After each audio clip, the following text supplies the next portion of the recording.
दोस्तों, आज हमारी कहानी है एक कैद चुड़ैल। एपिसोड 15। वो किले के पीछे एक विशाल मैदान पार करके बड़ी लंबी और साफ पानी की नदी थी। उसके चारों ओर दूर तक खूबसूरत घास के मैदान और पेड़ पौधे फैले हुए थे। दोपहर का समय था और आसमान में सूरज कमजोर धूप के साथ चमक रहा था। भार्गवी देवी की ही तरह नगर की कई औरतें नदी के किनारे पानी भरने और जरूरत के काम करने आई हुई थीं।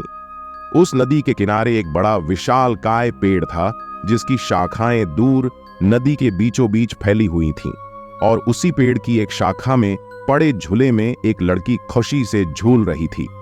तभी एक आवाज गूंजी जिसने उसका ध्यान भटका दिया। झिलमिल इश्क। भार्गवी देवी ने अपनी बेटी को तेज आवाज लगाई तो एक सफेद रंग की मटमैली और साधारण सी फ्रॉक पहने उस लड़की ने तुरंत मुड़कर उनकी ओर देखा। हल्की हरी चंचल आंखें, खूब गौरा रंग, मासूमियत भरा गोल चेहरा, खूबसूरत नैन नक्श जैसे फुर्सत में उन्हें तराशा गया हो, और छोटी में गुत्थे बाल जो निकलकर बेढंगे होकर बेफिक्री से उसके चेहरे पर बिखरे हुए थे। माई, उसने कहते हुए झूला रोका और चेहरे पर हैरानगी लाते हुए अपनी मां की आंखों में देखा। चल इथे आ, जरा मदद करवा दे, भार्गवी देवी ने प्यार से अपनी बेटी से कहा। तो झिलमिल बेदिली से उठते हुए नदी के किनारे आई और पानी से भरा घड़ा उठवाकर उनके सिर पर रखवा दिया। ए गूंगी, जरा मेरा भी उठवा दे, पास ही खड़ी एक औरत ने उससे कहा तो उसने नाक सिकोड़कर उसकी ओर देखा। गूंगी कवोगी, वो बिल्कुल हाथ ना लगाए, भार्गवी देवी थोड़ी नाराजगी दिखाते हुए उस औरत से कहा और फिर झिलमिल की ओर उम्मीद से देखते हुए मुस्कुराई। जा बेटा, हाथ लगवा दे। नहीं, झिलमिल ने तेजी से कहा और उस औरत की ओर देखते हुए गुस्से से बोली, बुरे, और किनारे से हाथ में पानी लेकर उसकी ओर उड़ा दिया। अरे भिगोवेगी क्या, पगली कहीं की, वो औरत नापसंदगी से कहते हुए पीछे हट गई तो झिलमिल खुशी से खिलखिलाकर हंस पड़ी और ऐसे ही पीछे की ओर छलांग लगाकर नदी में समा गई। जल्दी बाहर आ, घर जाना है, उसकी मां ने चिल्लाते हुए कहा, लेकिन वो कहां सुनने वाली थी। कुछ ही देर में वो नदी की लहरों से बातें करती हुई बिजली की तेजी से तैर रही थी। दृश्य बदलते हैं। वो कच्ची दीवारों से बने छोटे से घर का एक कमरा था। उसमें बाहर की ओर चंद्रेश, जिसकी उम्र 45 से 50 के बीच दिखती थी, बैठा हुक्का सुलगा रहा था। भीतर उसकी पत्नी भार्गवी देवी खुद को तैयार करने में व्यस्त थीं और उनकी एकमात्र बेटी झिलमिल खड़ी हुई अपनी मां को निहार रही थी। माई, झिलमिल ने फिर से उसकी ओर देखते हुए जिद से कहा था। हां बेटा, तू क्या करेगी किले जाके, भार्गवी देवी ने समझाने की कोशिश की और माथे बिंदी लगाते हुए झिलमिल की ओर देखा। अरे ले जाना, क्यों इतना कहलवाती है, बाहर से चंद्रेश ने कहा और हुक्के में एकदम भरा। खेलती रहेगी, 15 बरस की हो गई है, खेलने की उम्र ना रही, भार्गवी देवी ने ऊंची आवाज में उन्हें सुनाते हुए कहा। मैं भोजनालय में हाउ हूं पूरे दिन, जे जाने कहां घूमे फिरेगी। ठीक है, जाके मुंह हाथ धो ले, भार्गवी देवी ने परेशानी से उसे ऊपर नीचे देखते हुए कहा और फिर प्यार से उसके बालों को छुआ। झिलमिल खौशी से खिल उठी और तेजी से बाहर को दौड़ी। दृश्य बदलते हैं। वो अपनी मां के साथ किले के मुख्य द्वार से भीतर गई और एक बड़े से घास के मैदान को पार करने लगी। झिलमिल की चमकती आंखें सामने बने खूबसूरत और आलीशान महल को बस देखे ही जा रही थीं। शाही महल का विशाल प्रवेश द्वार, जिसके सामने सैनिक तलवारें लिए खड़े हुए थे, उस पर सुंदर स्थापत्य कला, दीवारों और प्राचीरों पर बेहतरीन नक्काशी, खूबसूरत शिल्पकारी और लाल पत्थर से बना वो शाही किला शान से सिर उठाए खड़ा था। अचानक उसकी नजर दाईं ओर गई तो वो एकदम से ठहर गई। माई, उसने अपनी मां का हाथ पकड़ते हुए कहा और उस ओर उंगली से इशारा किया। क्या जलाशय, भार्गवी देवी ने उसका इशारा समझते हुए कहा।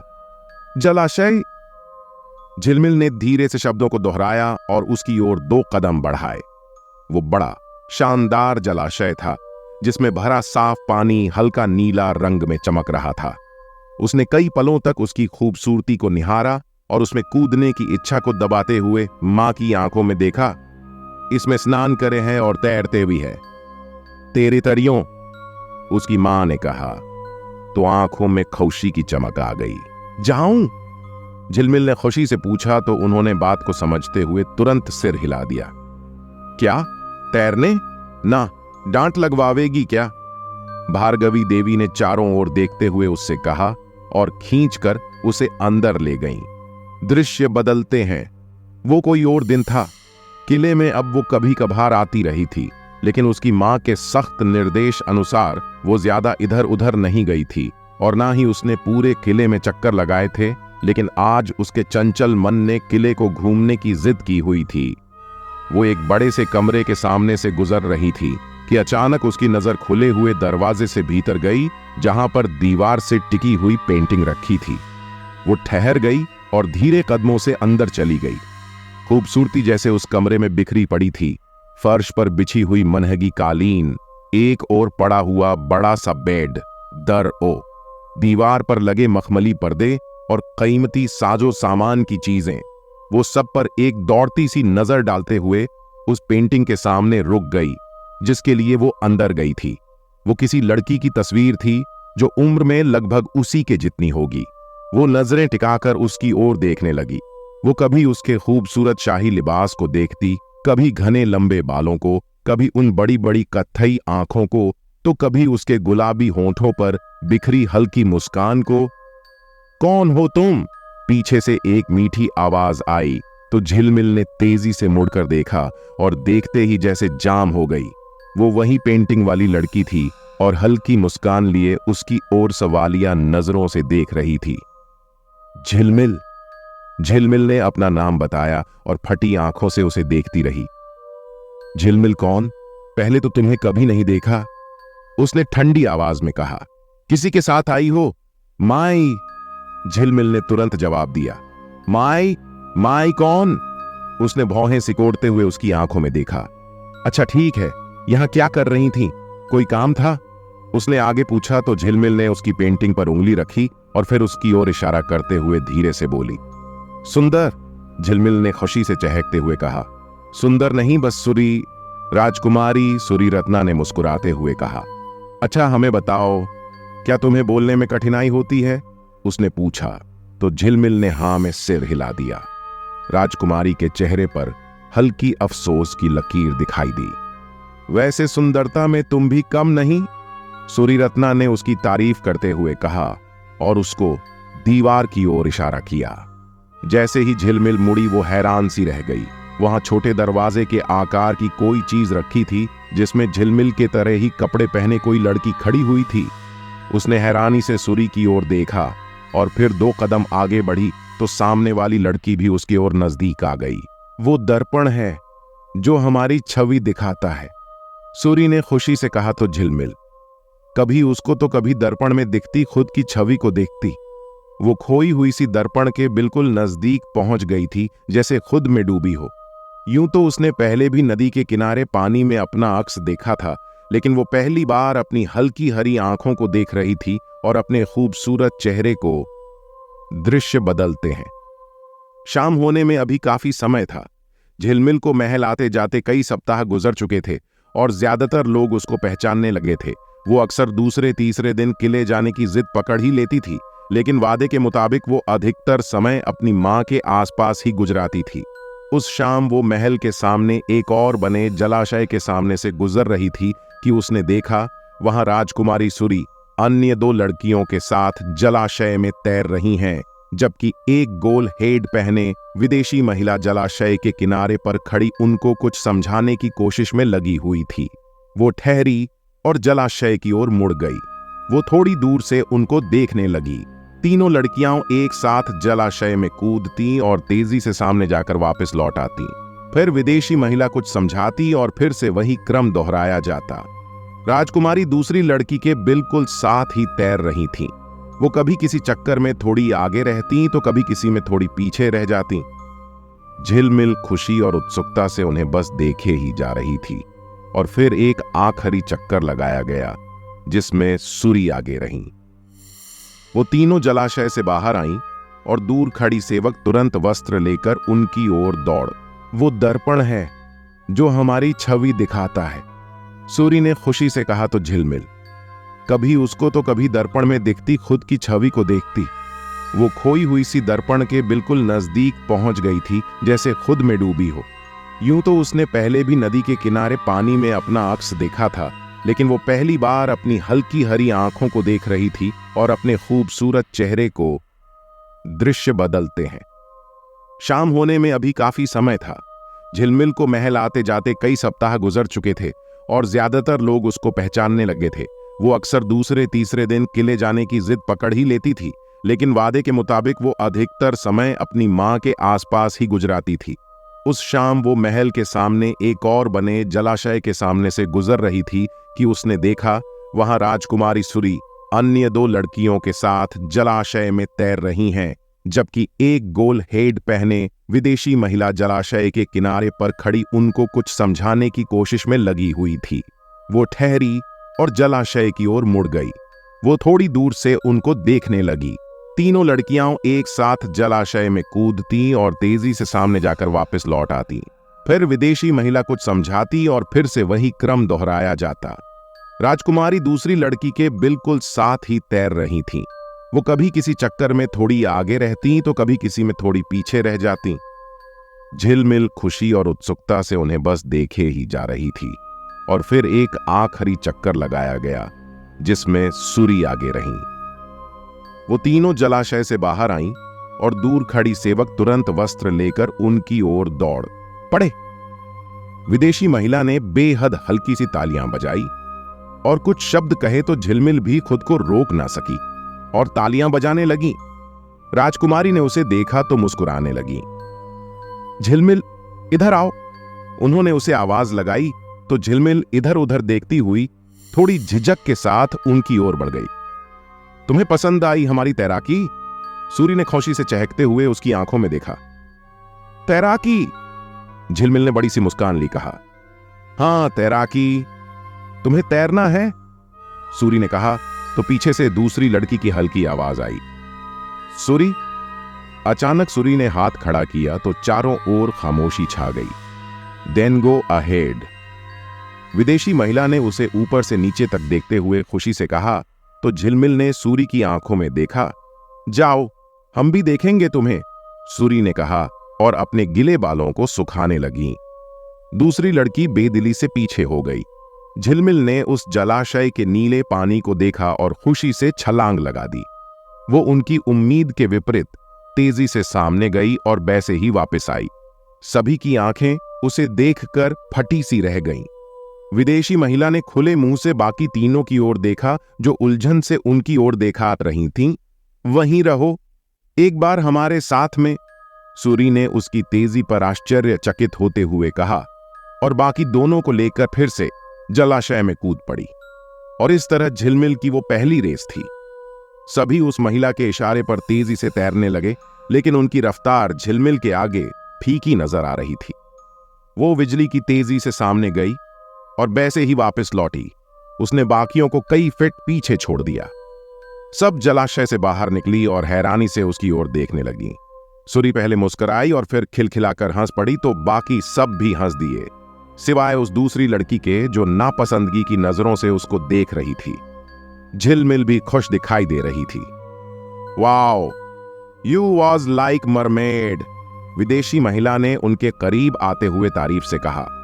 तो झिलमिल ने नासमझी वाली नजरों से देखा। उन्होंने तुम्हें मरमेड कहा? सूरी ने झिलमिल को समझाते हुए कहा। मतलब जलपरी, यानी जैसे पानी की राजकुमारी कोई? तो उसने खनुशी और हैरानगी के मिले जुले भाव से दोनों को देखा। जलपरी, उसने धीरे से शब्दों को दोहराया जैसे खुद से कह रही हो। हां, जलपरी, सूरी ने मुस्कुराते हुए कहा तो झिलमिल की आंखों में पानी तैर गया। एक अलग सा सुखद एहसास था। आज जिंदगी में पहली बार उसे किसी ने गूंगी नाम के अलावा किसी और नाम से पुकारा था। दृश्य बदलते हैं। वो एक खूबसूरत दिन था। राजकुमारी सूरी अपनी बाकी साथी तैराकों के साथ तैराकी कर रही थीं, जिनमें से एक उनकी कजीन कुंवारी मानसी राठौर और एक मित्र भावनी शामिल थी। उनकी विदेशी कोच हमेशा की तरह उन्हें समझाती हुई किनारे पर खड़ी थी और उनसे थोड़ी ही दूर झिलमिल खड़ी थी, मुस्कुराते हुए, खुशी से राजकुमारी को देखते हुए। महाराज जय सिम्हा, राठौर पधार रहे हैं। अचानक से एक आवाज गूंजी तो झिलमिल ने तुरंत पलटकर देखा। राजा जयसिम्हा द्वितीय अपने अंगरक्षकों और सेनापति स्वप्निल राठौर, राजा की सबसे प्रिय रानी के बड़े भाई, के साथ शान से चले आ रहे थे। राजा की मोटी मूंछों के नीचे बड़ी सी मुस्कान फैली हुई थी और रौबदार चेहरे पर ताप था। उनकी तुलना में सेनापति स्वप्निल राठौर ज्यादा ऊंची कद काठी के थे। चेहरा सख्त, जैसे गुस्सा उनकी आंखों में दिखता था। वो जलाशय के नजदीक पहुंचे तो सभी तैराक बाहर आ गए। सूरी खुशी से राजा के पास जाकर खड़ी हो गईं और कुंवारी मानसी राठौर अपने पिता सेनापति स्वप्निल राठौर को देखते हुए मुस्काई। कैसा चल रहा है आपका अभ्यास? राजा जयसिम्हा ने सूरी से भारी आवाज में पूछा। बहुत ही अच्छा पिताजी, सूरी ने खुशी से चहकते हुए कहा। तो फिर हमें भी दिखाएं अपनी तैराकी का हुनर, राजा ने खुश होते हुए सूरी से कहा। और जो भी कोई विजेता होगा उसको हम उसकी पसंद का उपहार भी देंगे। उन्होंने जैसे घोषणा की तो सभी के चेहरे खिल उठे। सूरी खुशी से चहक रही थी, जैसे उसके लिए यह कोई बड़ा अवसर हो। कुंवारी मानसी राठौर भी खुद को जीतने के लिए तैयार कर रही थी। उसके पिता सेनापति स्वप्निल राठौर ने उसको प्रोत्साहित किया और जीत के लिए शुभकामनाएं दी। राजा के लिए बैठने की व्यवस्था की गई और बाकी के लोग उनके आसपास खड़े हो गए। खेल बस शुरू होने वाला था। झिलमिल, राजकुमारी सूरी ने झिलमिल को आवाज लगाई तो जलाशय की ओर बढ़ती। बाकी दोनों तैराक सूरी को मुंह को देखने लगीं। झिलमिल ने नासमझी में हां कहा तो वो आगे बोली, तुम भी आओ, हमारे साथ खेल में भाग लो। इससे पहले कि झिलमिल कोई प्रतिक्रिया करती, मानसी बीच में बोल पड़ी, लेकिन क्यों? वो कोई तैराक नहीं है सूरी, वो तुमसे बेहतर तैराक है मानसी, और हमसे भी।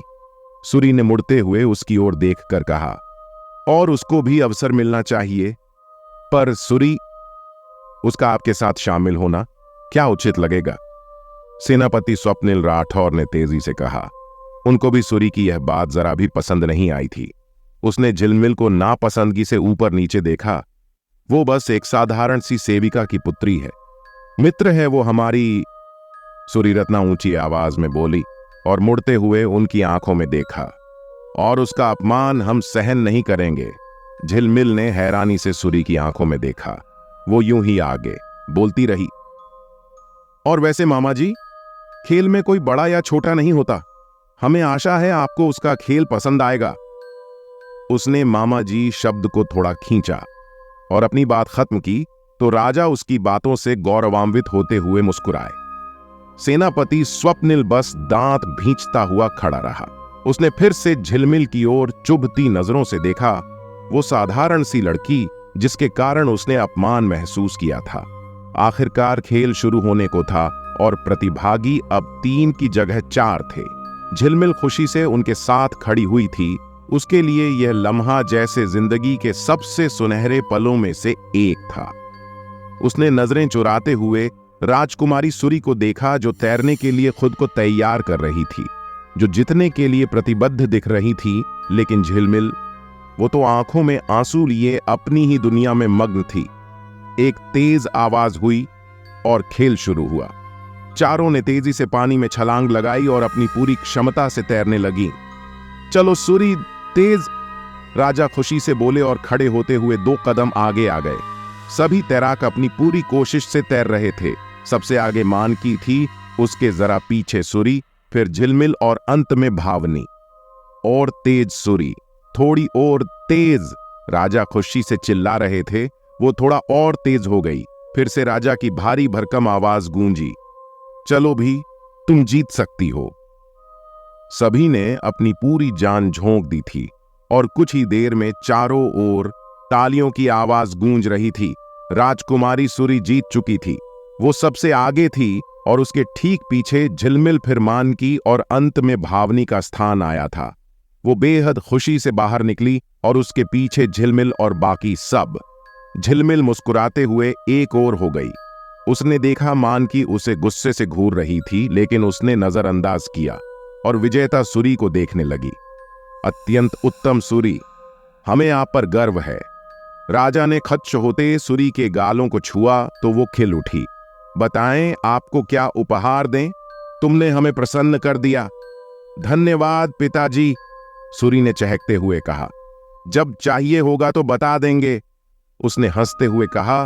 तो राजा ने भी ठीक है में सिर हिला दिया।